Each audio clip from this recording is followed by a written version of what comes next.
is a tier list, so feel free to let us know what you think and how wrong we are. TNMP, the Nerdy Misfit Podcast, with your hosts, Connor O'Neill and Matthew Hughes.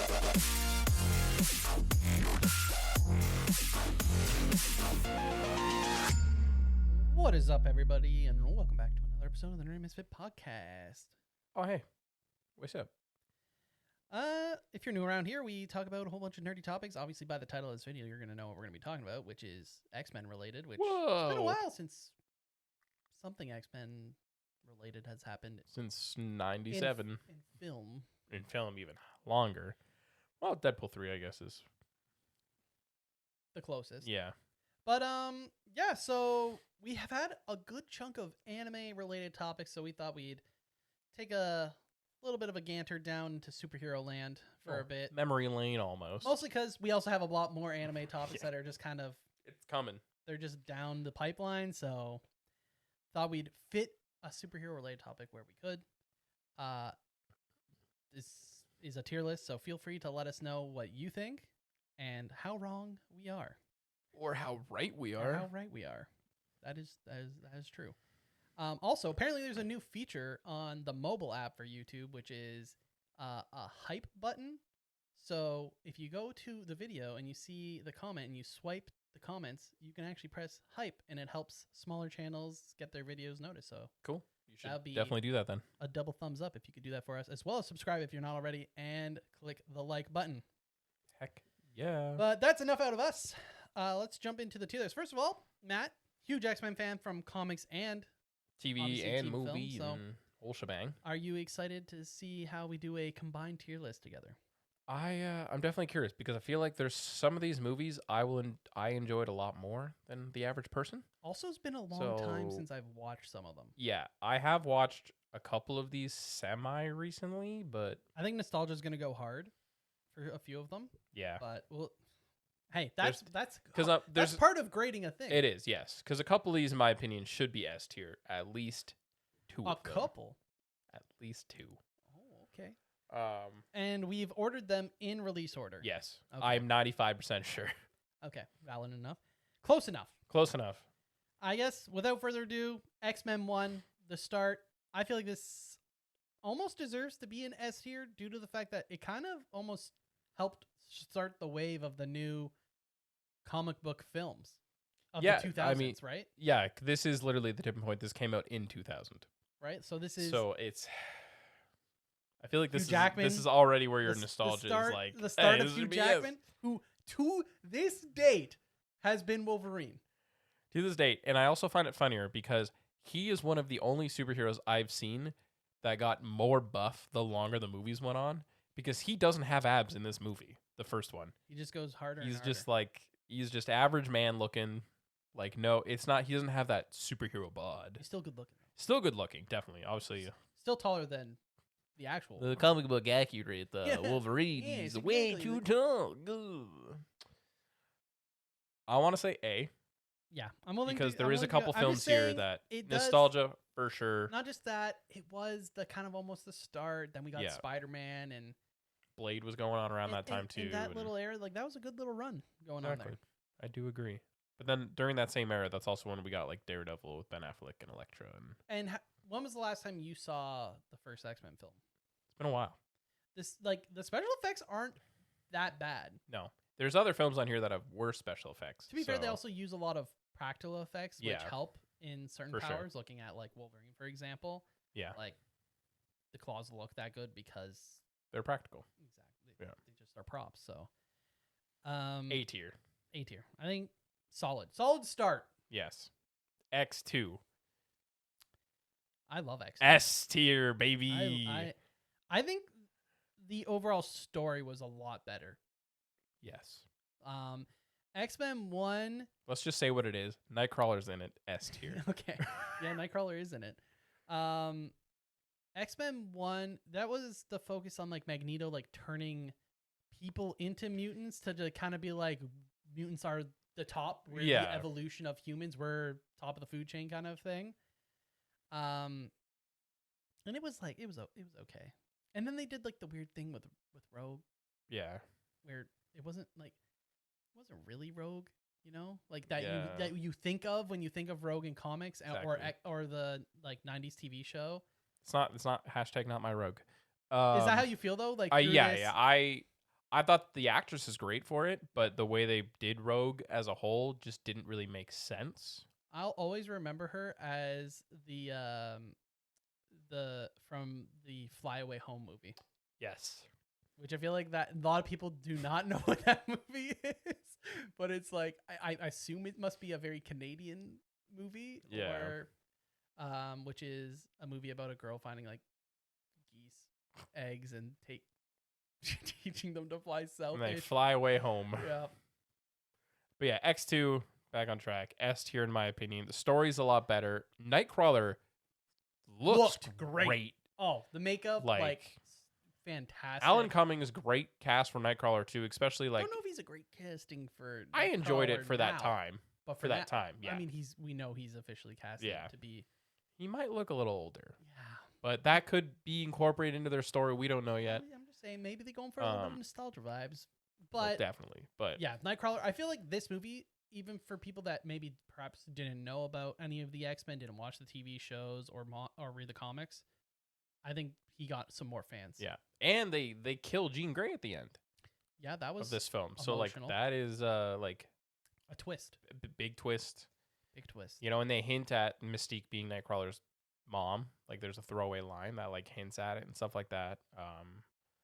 William Stryker was a great villain for it. Oh, so good. Um, I think of the scene where he attacks the mansion Mm-hmm. and the ice wall that comes up and it's him and Wolverine on either side. Like some great scenes in that. Agreed. Film. Like I- so good. Wholeheartedly agree.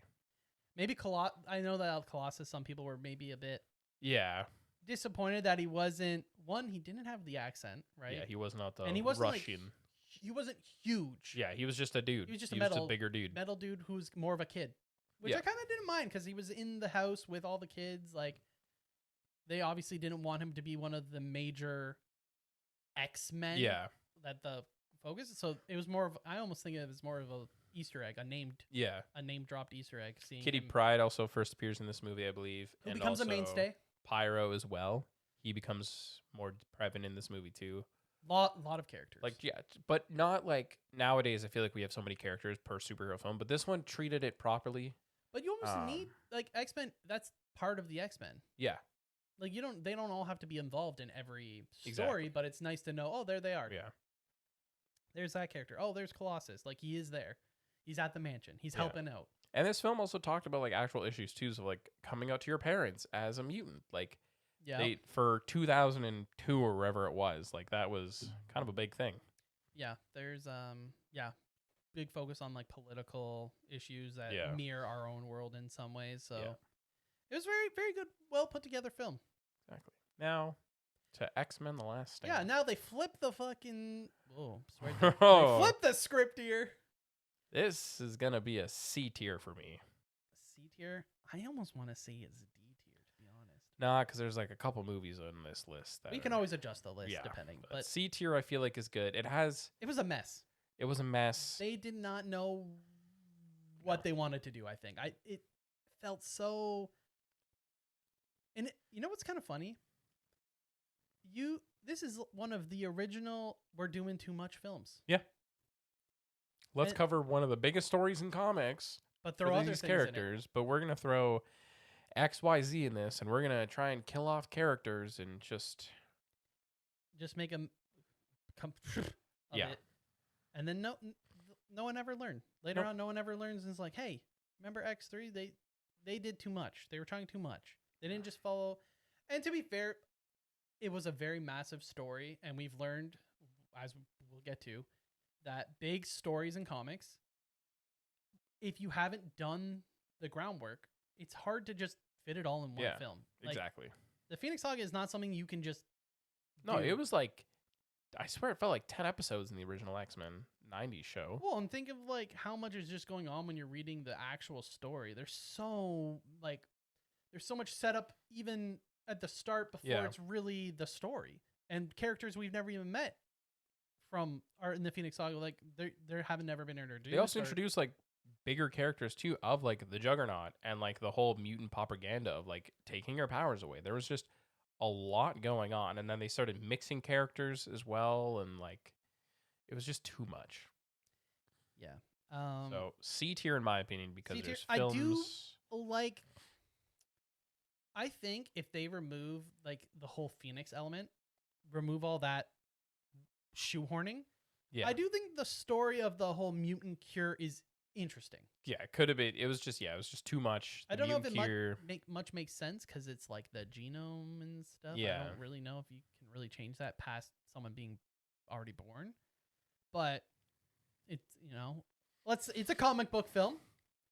But I did like the idea of there are some mutants who don't like their powers or find their powers to be a danger, not necessarily to themselves but to others. They want to be able to touch, kiss someone they love, which obviously we see. And you know what? Why is it so wrong for them to have that choice to make? Exactly. It's their choice to make. It's their body, their choice for mutant kind. So I thought that element of the story was interesting. Obviously, the government's like, oh, we're gonna eliminate mutants. But from the mutant standpoint, they didn't like that there were mutants that willingly wanted to do it. Exactly. So there was definitely, I don't know, it was from a story and conflict perspective, it was that part was good, but that was the B plot. The A plot of the Dark Phoenix just didn't and then you kill like Cyclops and kill Charles Xavier, and it was just too much. Well, and it just kind of happened. Yeah. Just showed up and was crazy. And this is also the start of kind of, it was like Hugh Jackman's X-Men, right? Yeah. With the popularity of Wolverine, like we saw him kind of start in X2 being like, oh, everyone really liked Wolverine. They really liked him. They liked Hugh Jackman's casting. He really helped carry the film really well. X2, he gets that much bigger, a lot more story and backstory for him. And then X3, it's like it basically is. It may as well have been called Wolverine and the X-Men, right? Yeah, literally. Because like everything is kind of revolving around how he's kind of reacting to the situation. So, which we'll see. It doesn't stop. He is the front man from basically from there until now. Yeah, exactly. Moving on, X-Men Origins Wolverine. Now, this one, from a nostalgic point of view, when I first watched it, I liked it. The thing is, maybe that's because of the action. There's just nonstop stuff happening. The action's really good. The first act of this film, up until he gets the adamantium, great film, in my opinion. Because you see like younger Blob, younger Sabretooth. We have Agent Zero. We have Gambit. Like all these cool characters off the get-go. Obviously, first appearance of Deadpool as Ryan Reynolds. Yeah. Wade Wilson. Like that stuff is good. And then as soon as he like his like girlfriend wife gets killed, and then he decides to go and get the adamantium. This is the first time we see full on CGI adamantium claws, which looked terrible. See, as a kid, as a kid, did not notice. Upon rewatching, when I'm like much more aware of all the stuff, big yikes. But Gambit was great. Loved the special effects that they did for Gambit. Loved to see him with his powers and stuff. But the story was just not that good after that. Like, obviously, it was fun to see Blob, like Big Blob. And then the Lee Schreiber as Sabretooth was great. So the casting was great. But just, I don't know. Like, I want to put it, if there was like a C+, because I can't say that this is a B. Like, this is below average. So I think C as well, maybe. It has more redeeming qualities than X-Men The Last Stand. That's my thing. Because the first act is still good. Like, we see him in, like, the 1800s as a kid. And then we see him, like, join the group and, like, go through the war montage. But the ending. That's the thing, is the ending of Wade becoming Weapon 11 Merc with no mouth. Yeah. I see what you're saying. The actual origin is decent. The closer and closer we get to X-Men 1, the worse and worse it starts to become. So, like, to me, it's a little bit better than X-Men The Last Stand. Not by much. But do you think it's D tier, though? I don't know. They both could be potentially D tier, honestly. Yeah. Like, Let's put it in C for now. I'll put it in C for now, but I'm tempted to put both of them down to D tier. Like, I see what you're saying. They probably do both belong in the same tier. Yeah. The question is, do they belong in the worst tier? Yeah, I don't know. It is very difficult.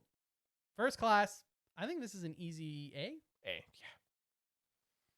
This was the film that kind of gave you hope that maybe they could bring it back. Yes.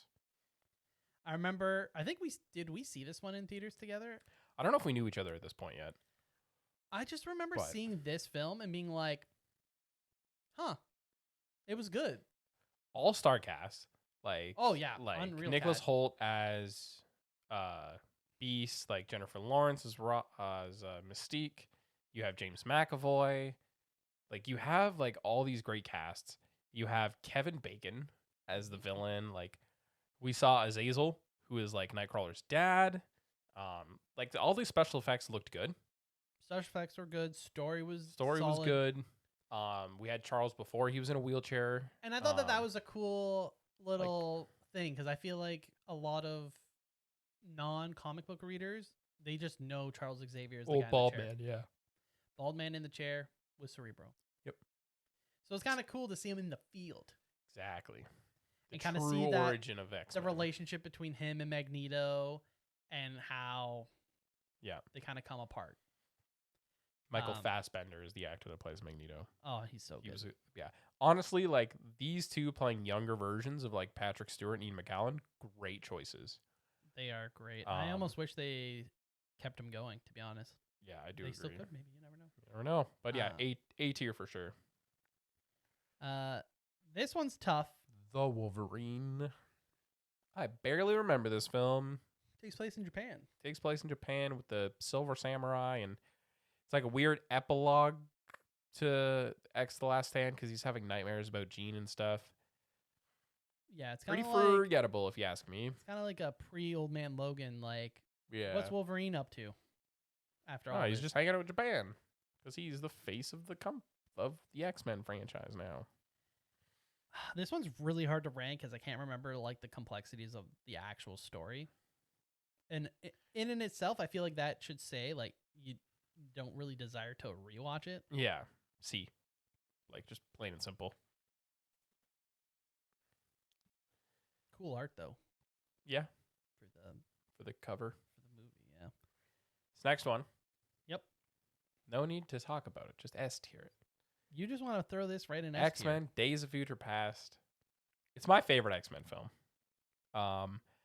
I've seen the regular cut and I've seen the director's cut, also known as the Rogue cut, Oh, because in the theatrical release, Rogue is not in it. fair enough. But I really enjoyed this film. We had Peter Dinklage in it. Yeah. We had like a lot of like going in the past. This is the first introduction to Quicksilver as well, where he was a lot of fun. The special effects I thought for him, like slowing down time, and when they actually like And how he interacts with. and they things. break Magneto out of the Pentagon or Is- something like that. Some highly, They've never broken Magneto out of prisons in any X-Men films before. of course not. Oh, what? Yeah. Did you like this film? Did you not like this film? I like this film. I also never read the comic for the Okay. story. I know it's an iconic story, and I know they did do some big changes. They did. Obviously, in the Uh, comics, the- Kitty Pryde's the one that goes back in time. Can't have that. You gotta have Hugh Jackman, Exactly. the front man. But they did do a nod for somehow Kitty was able to get him to go back in time using her powers. That was a little weird. I think if you can get over maybe some of those changes, one of the things that I guess for a lot of hardcore X-Men fans is they finally time traveled, Yes. which if you don't know that's something that happens Quite more often. more than it probably should. And we got Sentinels. Got Sentinels in this film. That is true. There were Sentinels. So that was a lot of fun. And we got to see what the X-Men were like back there. We saw a sequel because this was a sequel to both X-Men First Class and X-Men Origins. That's what made like, it so interesting was they brought back the original cast while to bringing in then the new to cast. affect the new cast, Yeah. which is very similar to how they would do in the X-Men comics. Well, in the comics, right? Yeah. How often do you see Them go back. the young and versions see. are in the future, or the older versions are in the past? It was Exactly. kind of surreal to Yeah. see it happen on screen. And they still talked about like serious issues because you see Charles like trying to take medication to turn the voices down in his head, and like he didn't want to be a mutant and stuff anymore. Like you see that like Yeah, he was dealing with his own issues, like basically subduing his powers. Yeah. You see Beast slightly more Beast-like than we used to. You see Mystique come back. Like there was just a lot that was going on in this film, but in a good way. Obviously this is biased because this doesn't technically count, but the Rogue cut added like 15 more minutes to the film because Rogue is not in the theatrical cut. So in the extra director's cut, they added Rogue into it. And it was super interesting because the reason why they couldn't find Rogue is because Rogue was in the X-Mansion in the Cerebro hideout, basically. So when Charles was trying to find her, he couldn't because she was in the one spot. So there's a whole subplot of them, a few of the X-Men, going into the X-Mansion in the future, breaking her out and bringing her because when Wolverine wakes up and like accidentally stabs Kitty and she's like bleeding out, they actually go find Rogue to take her place. So they take her power and Rogue takes over. So like there's this whole like just subplot that happens, and I'm like that should have just been there, but obviously it was only like 15 minutes of Rogue, so there's not really a point. Yeah, But 15 cuttable minutes. yeah, exactly. Is the issue. All right. Yep. I'm content with that. Deadpool 1. This is a toss up for me. It could be S or A. It could be S or A. It's the first R-rated superhero film. Deadpool, like obviously there was leaked footage. Yeah, the leaked footage of trying to get this movie up, and But how long had all the discussions been going on about Deadpool? Years already? upon years. And not only all of that chatter. Yeah. Then we finally see this test footage. And it looks great. Amazing. It looks absolutely unreal. And it's got people hyped. So they have to. They have to do it. They got to listen to the fans at some point. And then they deliver. Not only does Ryan Reynolds and, you know, the whole crew put together almost frame by frame the scene that you see in the test footage, they also make sure that Deadpool breaks the fourth wall, but looks like Deadpool exactly to a T. They keep good origin story the way they did it. Like origin story was good. They didn't shy away from like Wade being kind of a POS and in general, and his look when he goes through, you know, the suffering he goes through.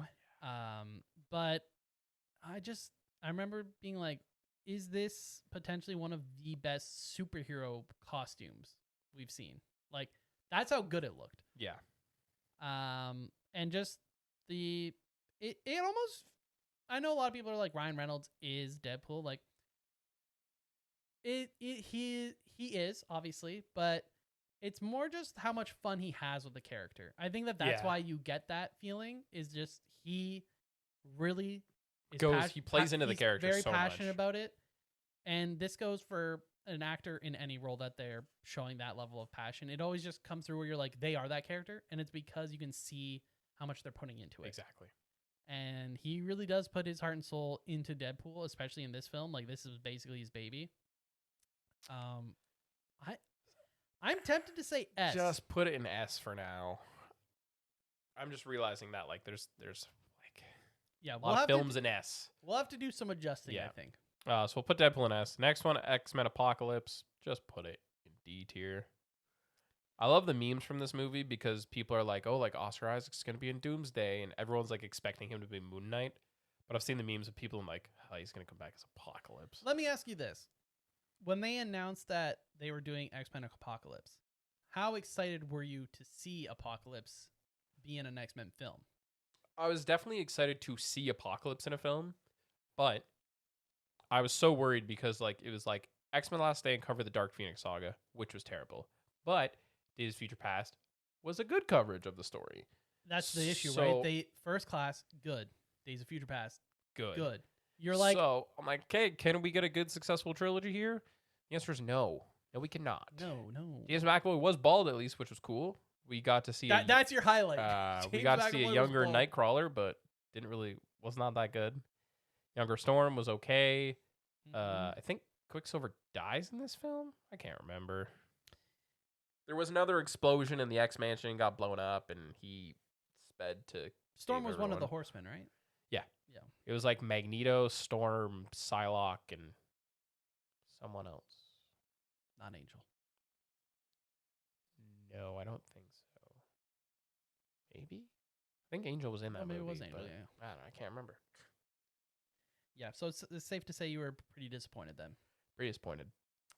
And Apocalypse didn't really feel all that crazy, which when you read When what you Apocalypse talk can about do, Apocalypse and like Unsubbanor, the first ever mutant in the dawn of time that lived in the Egyptian times, being able to time travel, and like he's a literal god. Yeah, he's a if you mutant ever god. look at his Wikipedia page or read his Marvel page of his list of powers, and you'll be like, he is on that level of like Galactus, where you're just like, how exactly do people beat him? Yeah, exactly. He is the. He's like that powerful, where you're just Yeah. kind of like, it doesn't actually make sense. Really makes sense on how you. Yeah. And he just, I don't know. He also looked kind of not the best, I think. Could have been a lot better. Yeah, could have been a lot better. But Um, yeah, we're- that's D tier for me. This next one though, Yeah, we're gonna have too many S tiers. S tier. Not even because of the movie, but sole because of the trailer. Hurt by Johnny Cash playing in the trailer set the whole tone of the movie. And my girl X23 showed up, was great. And it was a little send off to Patrick Stewart at the time for being Charles Xavier 2 and him going a little senile. But like it's just a great film. Great send off to the character because at this point, we did think that this was going to be Hugh Jackman's final Wolverine film. That's right. Yes. So there it was, was the big hurrah, finale. yeah. The send off. So him being like dying at the end. All around, just a great film. You're a massive X-21 fan. I'm X23. Freaking whatever. loved it. Same difference. Wasn't the biggest fan of the whole X24 thing, which was like a weird clone of Logan. Yeah, but you liked seeing her on the screen. Yeah, Daphne Keane. Have we great. seen any hints to his sons? No, I don't think we've had any reference to Dakin at all in the 'Cause MCU or X-Men That would movies. be an interesting route to go for a new Wolverine, if you will. Well, even I just expected like this when I was so big in like theories and stuff like that of how to like bring the X-Men back down, kind of thing like that. Because obviously the next film that pops up is Deadpool 2, but because obviously X-Men Dark Phoenix is the film after that, whatever, right? Which we'll get to. But I had like this huge idea on how cool it would be to bring all these movies together to kind of make it in the same because. There was confusion of where Logan took place in the timeline after Days of Future Past. Was it in the same timeline? Was it in a different timeline? Like all that jazz, right? But how great would it have been, not for this film, but maybe actually would have been cool with this film. Because Logan was out, we had the trailer for Deadpool 2. We knew that Cable was going to be in the movie, right? How cool would it have been, post-credit scene for Logan, Cable pops out of a time portal, grabs X-23 and was like, hey, you got to come back with me to the 90s to make sure none of this ever happens. And then we bring her into the core X-Men franchise. Then we would have had a new Wolverine, female lead, because Hollywood was big about that. Would have been cool. Clever writing. Exactly. But okay, we need to fix some stuff here. I'm thinking we drag down maybe the Wolverine to D. Okay. We bring X-Men 1 to B. Okay. Do we drag X-Men First Class to B with 1? No. No, he says. We'll bring X2 to A, because I feel like that's mostly pushed on nostalgia. Yeah, maybe. Okay. X2 to A. I'm okay with this. You're okay with this? Yeah. All right. Yeah. Moving on. Deadpool 2. Get to see one of your favorites. I do get to see Cable. Great actor. Josh Brolin, a.k.a. Thanos, playing Cable. was great to see. It was cool to see some of the X-Force style like stuff. You know, a lot of great cameos. Great cameos. Story, It's kind of what begs it down for me, where this Little on is the a weaker solid side. B for me. I think it's a B. But it was great to see Cable. The ending was a little hectic. Cable looked good too. Cable It wasn't looked just you got to great. see Cable. You got to see him, and he looked Looked great. good. The villain was interesting. We also got to see Juggernaut, which was really okay for me. The creation of the team was funny. Yeah, the little X-Force-y, you know. A little bit of a tip of the hat to the X-Force. Yep. The tryouts were Fun. also, they do get mentioned later, Yep, which they is do. even some of those.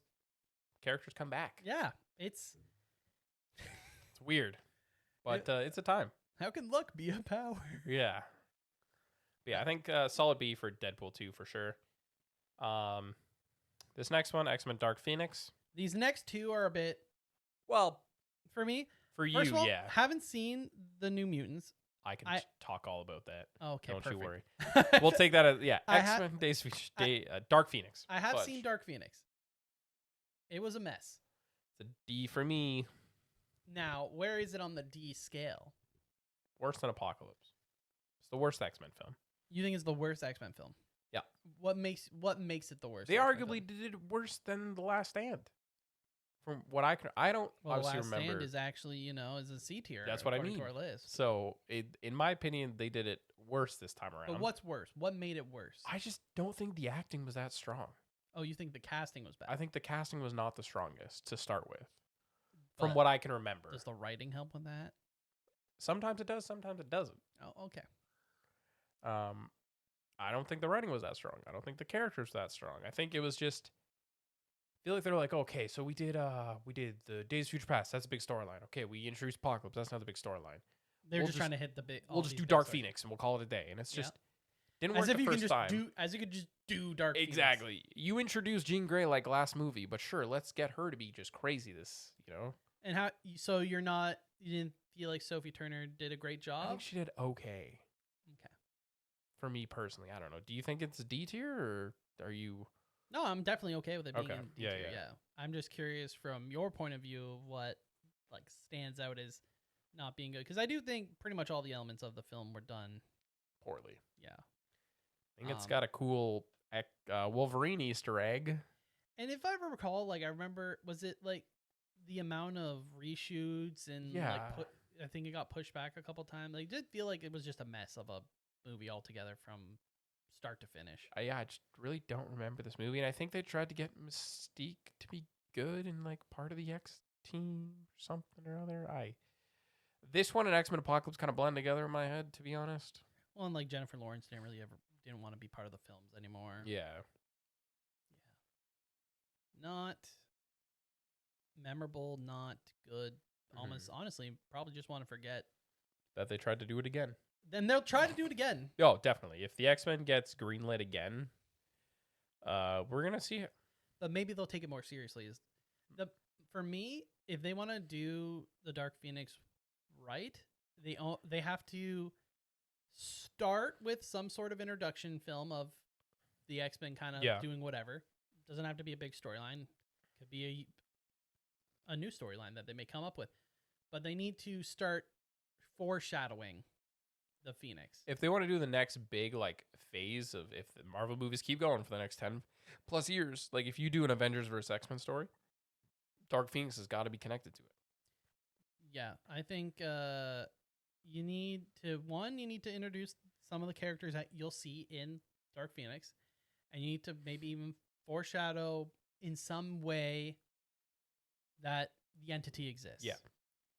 And then the way they would go into the Dark Phoenix film would be you can go to the entity, like one of those shots where you start with it and it's like there's stories of an entity that like Legends say of an entity that comes from a planet distant far away. Yeah, and you see it and then it cuts to like Jean. Mm-hmm. Waking from a nightmare because it's something like that. been calling to her. Yeah, exactly. And then you go through the actual proper story.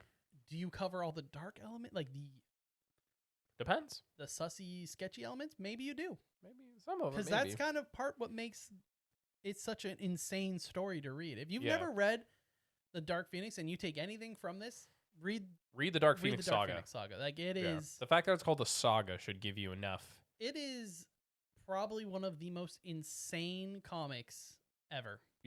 Hands down. It is. Shows you the complexity of certain characters. Well, it shows you that not everything is just like All hunky dory at Superman-y. the end of the day. Yeah. like, yeah, you know, it's not just all like good. The world is bad. There's bad people. There are bad people in the Yeah. world, and it actually shows it's not all just hunky dory. And I think, yeah, if you take anything, read that story. Yeah. The New Mutants. This is a TV show or a movie? This was a movie. Okay. It's a movie I wanted to be good. Because so this was a movie that One got of those. it got delayed by the end of it by like a year and a half. Enough that the final trailer came out and it literally made a joke about it saying like it had all the days it was coming out and it get crossed out, and then they finally gave it a final theatrical. It was like partially because of the pandemic and just other big movies were coming out, so big Yes. Marvel movies, so they kept pushing it back. So is this a Disney film? No. This movie almost didn't get released because of the whole Disney Because Fox of thing everything as well. going on. Okay. But this was the final Fox film to be Okay. released. This is a horror film, horror suspense film. okay. So very different than any other X-Men film. They tried to switch it into new genre, and the reason being is this was supposed to be the first of 3 movies. So it's set up like a first movie. okay. So you get a little bit of information about these characters. Super cool characters too. Like you saw Sunspot, you got to see Magic, who has a freaking sword and she's Colossus' little sister and everything like that. But basically, it was mutants that are brought into an asylum, slowly getting experimented on because they can't control their powers. Right. So the whole film is shot in a suspense horror-like film. So from unique from a unique film from a perspective. and like when was the last time we've heard of a horror superhero film? Like there's not really that category. Like Blade is more intense, I guess. Is Van Helsing a superhero? Kind of. He is in that comic book realm, but still like this for Also Hugh Jackman. also Hugh Jackman, yeah, actually. But yeah, New Mutants, in my opinion, I want it to be better. It's a C. I'm trying to be not biased here because it's not bad. It just never got the proper hype. It was they kind of just threw it out there like, oh yeah, we have this movie, just watch it. But you can appreciate the difference the film and the uniqueness aspect. of it. The characters were good. Some of the acting was better than others. That's um, everything, I think. But yeah, the director of this had a plan to do 3 movies, all different types of genres that we haven't really seen in superhero films. So this was supposed to be the horror suspense one. The next one was actually supposed to be an alien invasion because the X-Men also deal with aliens. Okay. Interesting. So he was just trying to do different takes, and like Mr. Sinister was supposed to be the villain of all 3 things. So like Oh. Mr. Sinister was kind of like foreshadowed a little bit in this film. So it had potential to be so good, but because of the Fox Disney stuff and other big movies and the pandemic and all that jazz, There's a lot going on. a lot going on. So for me, it's a C because we just didn't get to see the true potential of it. think But it that's is fair. better than X-Men Origins and X-Men: The Last Stand And the Wolverine. and the Wolverine. I thought we tossed Wolverine D. The Wolverine's D. Yeah, so it's C tier, but high C tier. High C tier. Better than Yes, X-Men Origins. I would agree with that. And on to Now- our final one. Which we did a full episode on. Yeah. when it came out. I guess we'll put a link to it. Yeah, I'm gonna say B. Yep.